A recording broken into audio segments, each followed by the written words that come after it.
10 تا فشنگ آفتابه این قرص اعصاب که خیلی اینجا به درد می‌خوره. این که خیلی اینجا به درد اینم کتاب کفشای آبی عشق که سفارش داده بودین جمعا 33 تومن. چیزا اینم من برای سرجوخا گرفتم. دو بره بوق یه دونه بازوبند کاپیتانی 8 لنگه چپ دستکش یه دونه کارت بیمه بدنه آوردم 5 گرم هم گرده باقالای اعلا دستگاه سانتریفوژ هم این تو جا نمیشه پشت دره اینم بستنی قیفی شکلات بستنی واسه من گرفتم. ها اینا تو شهر از این چیزای سفید و خورن خیلی هم شیری بیدی برف بید. اینم اصل قضیه.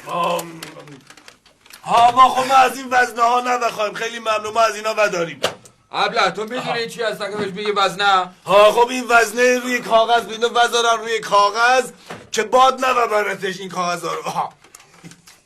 دیوانه مگه تو این اتاق پنجره هست که باد باشه کاغذ باد ببره؟ ها خب باد و یاد دیگه ها.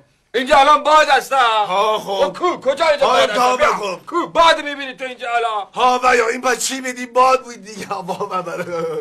اسمش تلفنه آقا این اسمش تلفنه. تلفنه؟ آره تلفن. عجب خب این تلفن برای چی میباشه؟ شما با این وسیله از راه دور میتونید با مردم صحبت کنین فقط کافی اون گوشی رو بردارین و چند تا شماره بگیرین و با تهران صحبت کنین. فوق العاده نیستش طغرل خان؟ ده آخه نکبت من 18 ساله دارم تو ژاندارمری خدمت میکنم در اقصا نقاط کشور من خدمت کردم یعنی یک دفعه تلفن به چشم من نخورده که تو به من بگی تلفن ای است. اون زمانی که من با تلفن شماره گیری میکردم تو توی گهواره با خورخوتک نارنجی داشتی بازی میکردی شمپت. من شرمندم طغرل خان دیگه حالا از امتیازات تلفن دیگه برای شما قرار نیست توضیح بدم خیلی خوبه. لازم نکردم من توضیح بدی برو من برای توضیح بده ما اینجا تلفن لازم نداریم در ضمن اینجا تلفن در جایی کار میکنه که سیم کشی شده باشه.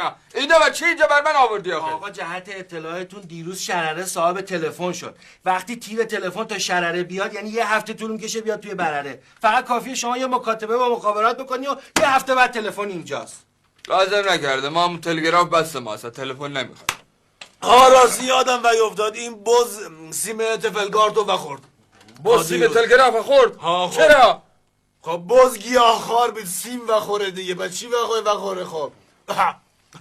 آقا جان این نامه‌نگاری های این چیزا مربوط به بخشداری میشه برو به من بخشداری بگو که نامه‌نگاری کنن بر تلفن. آقا جان من این کارا رو کردم همونجوری که خودتون میدونی برای یه چیزی نفهمم. به من نیشته درست بیان کن ببینم چی داری میگی. آخه بابا اگر یکی بیاد برای این برنامه توضیح بده امتیازات تلفن چیه همه طرفدارش میشن و خواهانش وقتی هم مشتری بشن دیگه کار حله. خب همه مشتری